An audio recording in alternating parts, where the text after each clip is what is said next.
Hello and welcome to the Everything is Black and White podcast. Time for another episode of the Mulliner and Musgrove Show. Hope you guys are all doing well. If you're watching on YouTube, you'll see that me and Sam are wearing exactly the same outfits as last week. And that's because we're pre-recording this episode a week in advance because I am off on a well-earned break, if I do say so myself. So Where are you this going? week, no. The family who are down south are coming up to Northumberland for a change. So Oh, so you're not I'm going on like a city break to Stoke? no, to Stoke. I mean, Stoke's a lovely place. It's got that nice big pottery chimney It's thing, not. hasn't it? But I don't think we'll be It's going not a to. lovely. It's not a lovely place. Well, you never know if we've got any Stoke-based Newcastle United fans. I've got to There are tell them. plenty out there, and they will know full well themselves. It's not a nice place. In your opinion, I'm sure lots of people do love living in Stoke. Anyhow, yes, I'm going to go off on a break. So just bearing that in mind when you listen or watch this episode. But we think the foundations of the episode should remain the same, simply because we're talking about midfield options, Sam, and it's probably the bottom of the list of business that I think Newcastle United will do this summer. I think there's a chance they will bring in a midfielder, but it's not pressing, it's not a priority. And unless a really good deal comes up over the next 10 days or so, then I can't see them doing anything towards the end of the window. Yep. Hence the reason we're doing this episode, because a little bit timeless. Obviously, the only thing that might change in the discussion is Sean Longstaff and whether he goes to Leeds United or not. Now, Yeah. at the time of recording, Newcastle United have rejected another bid from Leeds United. It was about £12 million. The understanding is that they want a little bit more, 15 to 20 million, somewhere in that region, to sell Sean Longstaff. And I know you think he was worth more than 12 million. Me personally, I would have cashed in at 12 and just, taken that profit and ran with that. So it's going to be interesting to see what happens and whether that develops over the next few days, especially when I'm off, because that essentially, Sam, will affect in the mind of many whether Newcastle United do indeed need another midfielder. Yeah. Like you say, hence why it's down on the list, and why I've adjusted the kind of targets accordingly. Because were we to go in for a midfielder, it wouldn't be a first choice midfielder. It would be very much a kind of squad player that can have an impact, can start the odd game here or there as Eddie Howe rotates his side throughout the season. So he's still going to be good, but obviously not to the level of Sandro or Bruno or whatever. So yeah, I've adjusted the targets accordingly. So some that won't appear on this, I would have loved Thiago Almada from Botafogo, but it looks as though he is on the way to Atletico Madrid, so we might see him at St James's soon. Noah Darvic, who I've mentioned before, he's 19 years of age, from Barcelona. He moved to Stuttgart last week, so go and keep an eye on him throughout the Bundesliga season. He's going to be very special. Harvey Elliott doesn't appear as well, because if Liverpool wants 60 million, no thank you. And he's so one-footed as well. He makes it seem like Miguel Almiron has the right foot of David Beckham. So he's not involved. So yeah, there's a few kind of options that could potentially grow into the squad, and have a bit of an impact, whether it's off the bench or as a kind of rotation option throughout the season, play the cup games. You know how it is. I mean, obviously we've got Sandro Tonali, Joe Linton, and Bruno Gomes, the midfield three, who, when fit, I think are probably the best midfield three in the Premier League. Some would say, though, Sam, Newcastle United, for where they want to go, do they not need another midfielder on their level? Because in the eyes of many, the drop off is so big when one of Yeah. those is injured or suspended or just out of form, that when you do turn to Sean Longstaff or Joe Willock or Lewis Miley, the reality is actually the 19-year-old is the better player at this moment in time than the more experienced two that I've mentioned, but it's still a drop down from what those in Joe Linton, Bruno, and Tonali offer. So, in terms of building a squad with the long-term goal of competing for the Premier League, which is, let's be honest, that's where we want to be at. Is that not where they should be aiming, do you think? Or is it simply because you can't really spend that amount of money after the amount of money that Newcastle have spent and potentially on Ekitike at this point when this podcast comes out, to get a player who doesn't get ahead of Tonali, Joe Linton, and Bruno? I think it's a big season for Lewis Miley. and he needs more minutes, because if he develops like the player we hope he's going to turn out to be, then the drop off won't be that steep. So he was phenomenal when he first broke into the team due to injuries, and he looked so assured especially playing in the Champions League. He was sensational against PSG. So, and another thing we have to consider is potential formation changes, which we spoke about last week. If we did sign Ekatike last week, thumbs up. If he's now playing for Liverpool or Chelsea, then that's irritating. But do we go to a 4-2-3-1? Are we going to employ three at the back? Will the kind of first choice midfielders be a two of Sandro and Bruno? We don't know. It is the right time for Sean to move on. There's no doubt about it. There are question marks about Joe Willock as well. I know he's been the source of many fan frustration last season, especially off the bench. He should have offered a lot more than what he actually did. So yeah, there are options that maybe are there to sort of bridge the gap, that are still a reasonable enough fee, similar fees to what we could potentially get for Longstaff. So just clarify for us, Sam, in terms of bringing a midfielder in this summer, does it, in your opinion, depend on Sean Longstaff or Joe Willock leaving Newcastle United? Yes, and it depends on the kind of formation Eddie Howe's going to deploy this season. Because, say for example, we're only going for a midfield two. If Longstaff goes, we don't necessarily need to bring a midfielder in, especially if you're balancing PSR with there's still a goalkeeper and a centre back to bring in. So, do you then maybe sell a Willock as well, if teams like a Fulham or a Crystal Palace are skirting around? I'm not so sure.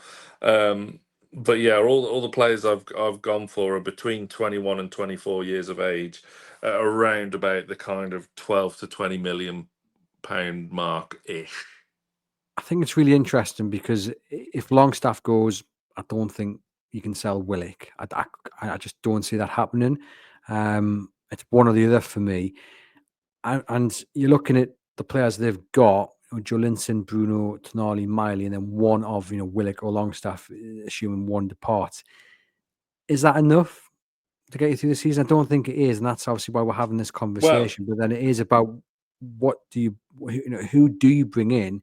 Is it someone there's a bit of a stopgap? Is it someone to grow? Is it someone to elevate the squad? Because again, in an ideal world, that's what you should always be buying: someone to lift the squad up another level. But it's not always that simple, is it? And I guess the other question, Sam, before we get into your options of new arrivals, some will say, can we look to the youth ranks? Travis Hearns, for example, Anthony Mwunda, Alfie Harrison. There are names Yeah. in that youth ranks. Could Joe White have one last go at it?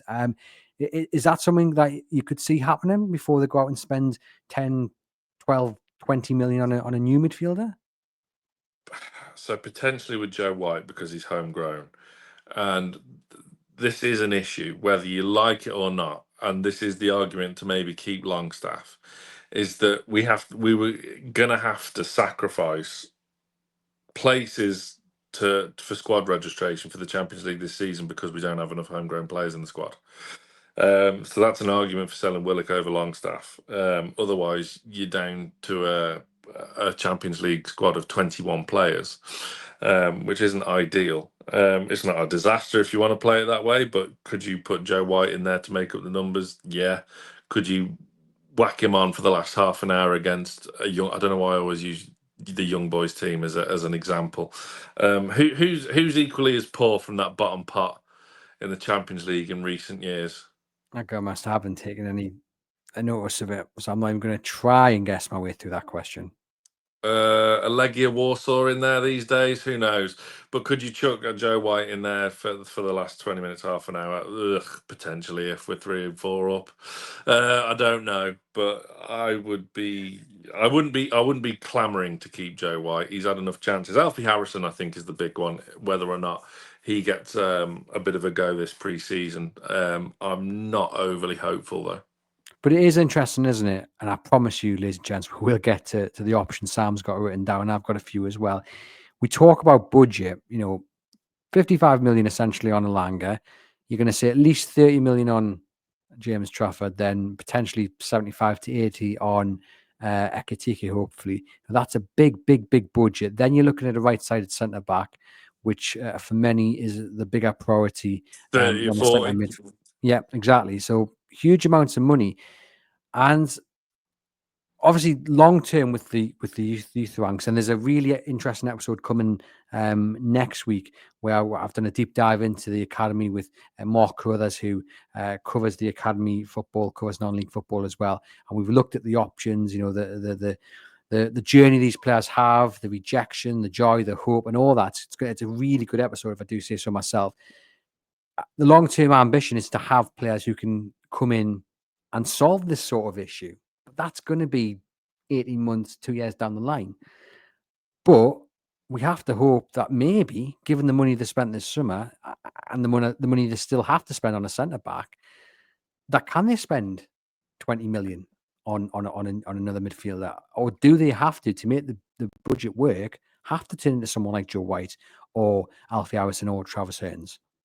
Well, this was the point we made as well in the kind of income revenue episode we did a few weeks back, that we need to be smarter with we need to not smarter, we just need to expand the thing of our youth recruitment network. Yes, it's growing because it was so far behind. We're not blessed with massive talent in the academy. There are a few little gems in there, absolutely.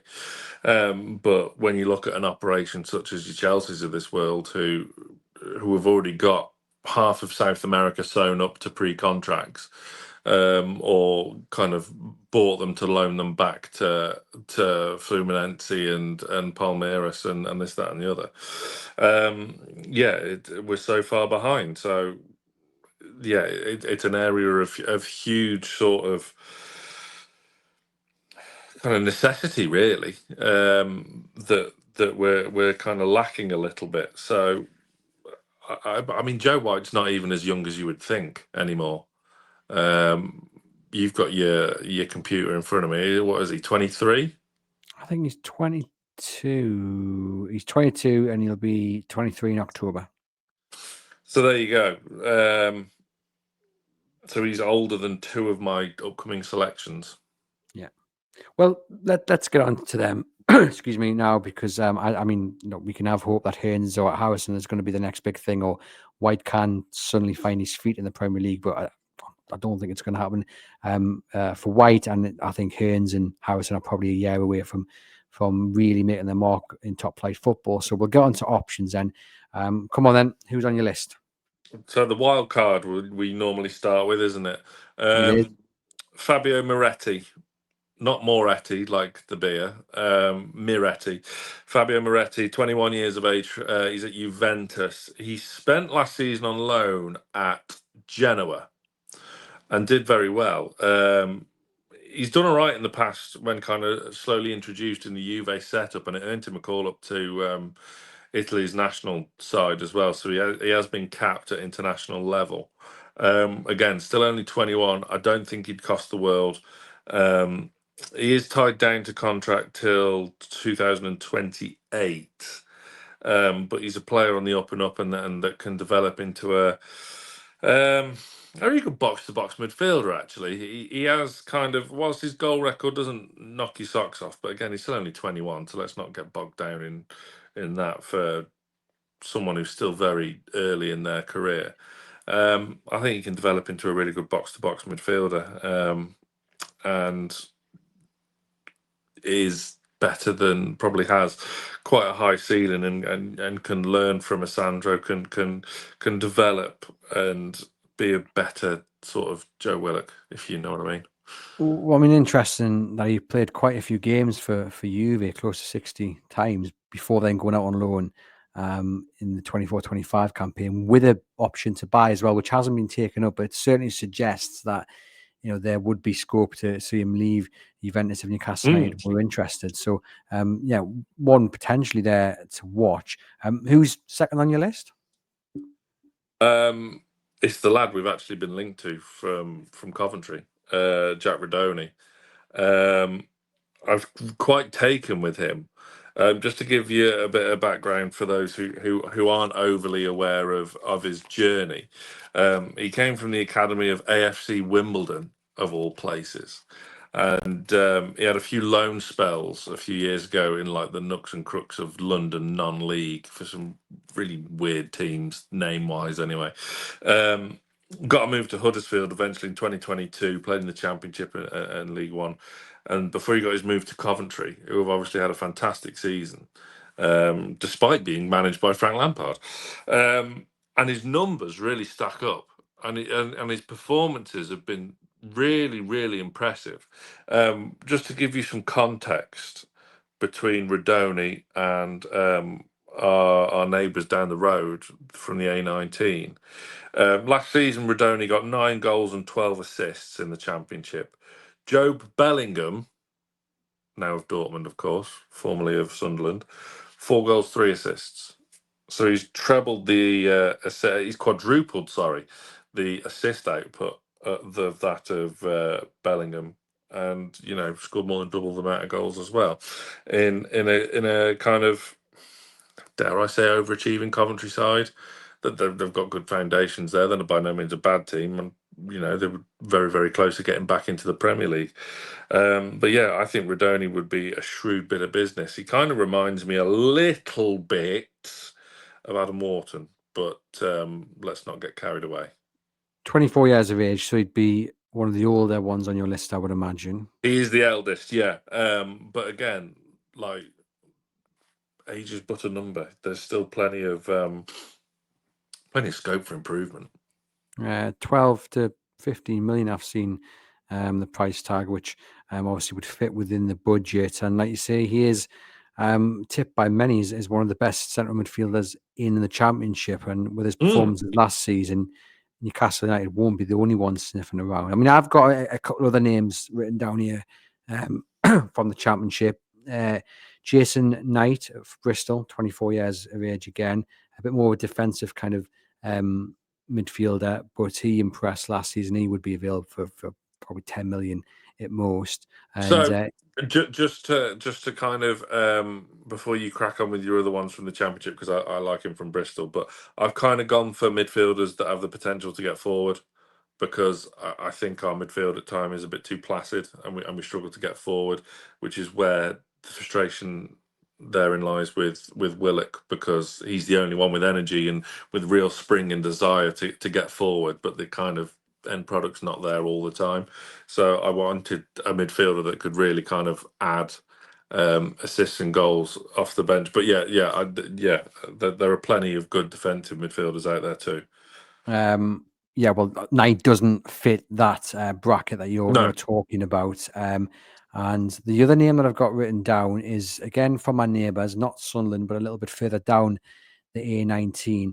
And it's Hayden Hackney, who impressed last season, but admittedly only scored 5 goals in the Championship. But he has really, got people's interest with his performances from the last campaign. Obviously, Borough missed out on the playoffs. Michael Carrick's gone. They've got a new manager in. But he, I think, probably will be central to what Middlesbrough are trying to build next season. But again, he is a man who is the right age, wouldn't cost a lot of money, and would come in accepting of his role as well.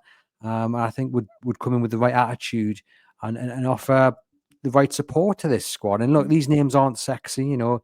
Newcastle United signing a Bristol City midfielder who scored 3 goals last season. Are we? No, we're not. And I also, the other point that I make as well, you know, Alex Scott came from Bristol City, and he would be perfect in this Newcastle United squad if we're looking to buy other players from the Premier League. So don't write players off because they come from the Championship, but also don't write players off because they're not necessarily that sexy kind of footballer that you're after. I wouldn't be put off by Hackney's goal record either. I think he's a cracking talent. The thing is, it's all about what you're looking for. You sell Sean Longstaff, Hackney, Knight, I think are kind of in that mold of Longstaff. And I think either one would be perfect replacements for the budget I think Newcastle will allocate to that position if indeed Willock or Longstaff go. Yeah. I mean, if we got Hackney, I would. I'd be very enthused about that. But yeah, Redoni, I think is a real beam of light in the Championship in the midfield there. I think he'd grasped the chance to come and play for a team like Newcastle, work with someone like Eddie Howe, learn off Bruno, Tonali, Joe Linton, those sort of players. I think he could really excel. My first choice is ambitious. I don't know how much he's going to cost, and this is the thing. Obviously plays for one of the best teams in the world, but he just so obviously needs a move to further his career. Why have you got your head in your hands? Because the last time he did this, you suggested a hot shot from Real Madrid. No, it's not hard. No, I'm not going to say like Camavinga. No, that's not happening. No, James McAtee. Yeah, but he's off. He's off. By the time this goes out, he'll be at Frankfurt. Really though? Yeah, well, that's the rumor. At the time of recording. Well, hopefully Frankfurt will have money to spend. that's the wheels in motion. But apparently, at the time of recording, now bear in mind this episode will come out a week on from recording. Yes. Yeah, Frankfurt are in for him. I mean, I like that's interesting. Yeah, and to be honest, there wasn't much. I was struggling to put whether to put Redoni or McAtee as first choice, to be honest. But he needs a move. He needs a move to excel his career. Obviously, was the captain of the under-21s when the Young Lions won the Euros again this summer. I mean, he's been at City in and around the team. Obviously, had that loan spell at Sheffield United, but he only made like 18 appearances for Man City, and he's got such potential. And again, you put him in the category of Cole Palmer, that was never really going to get a chance at Manchester City. But it's so abundantly clear that there's a player in there. So you tell, if he's been linked with Frankfurt, then what kind of fee has been mooted for him? Because I don't think it's overly high, but he was said to be in Germany. Really, it's that far down the line. Yeah, on Monday, the 14th of July, he was said to be in Germany, visiting Frankfurt to get this done. And the fee, I can't quite find a fee, but I don't think it's more than 30 million. So yeah, by the time this goes out, he may well have signed for Frankfurt, but like you say, he's probably going to have been bought with the money Newcastle United have given them for Ekitike. So and if they have that, that's our cross, and we will bear it because we've got Ekitike.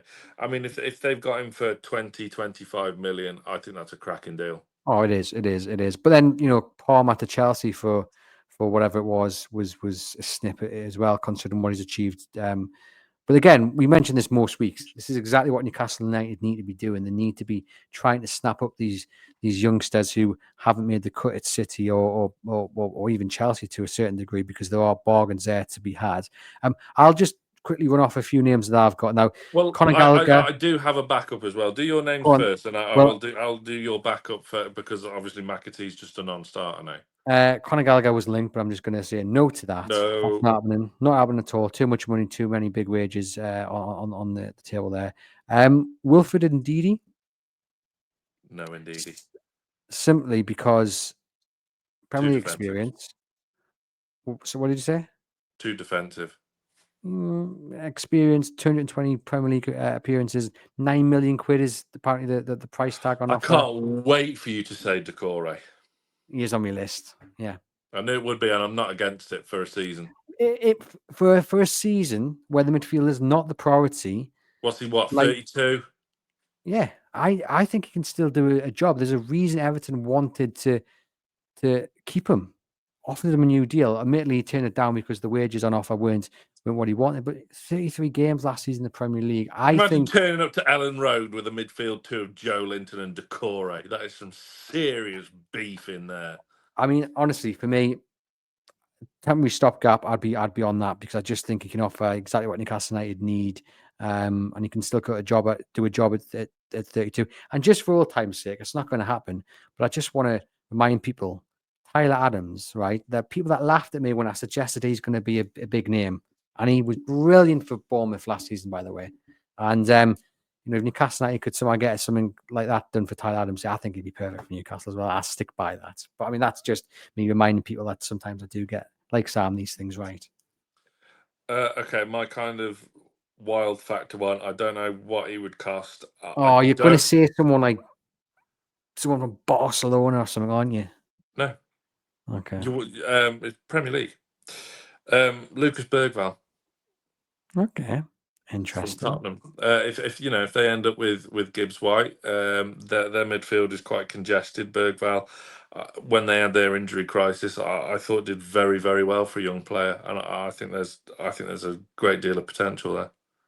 Mm. Obviously, Daniel Levy would heaven forbid would deal with Newcastle, because we just stand for everything that's wrong, despite the incoming naming rights for the stadium. But yeah, I think Lucas Bergvall is a real talent.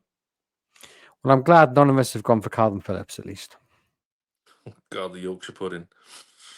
I mean, he was properly on the list a few years ago, wasn't he? But flopped ever since. But yeah, I mean, look, some interesting names on there. Let us know in the comments your thoughts about who you could see Newcastle United going for this summer in terms of that midfield. Do you actually think they need to bring in a midfielder, or is it dependent, as me and Sam have spoken about, on the sale of either Joe Willock or indeed Sean Longstaff? But there we go. Sam, thank you very much for providing your midfield options. Thank you to you guys for watching and listening. Thank you to Saily for sponsoring the podcast. If you are going on holiday and want to keep yourself connected, safe, secure at a cheap and affordable price, sign up for your eSIM provided by Saily from the creators of NordVPN. 200 countries to choose from, so you are covered no matter where you are traveling. Really, you are supporting the podcast and staying connected at the same time. So hit the link in the podcast description box for a discounted offer. And for myself and Sam, we will see you guys very soon.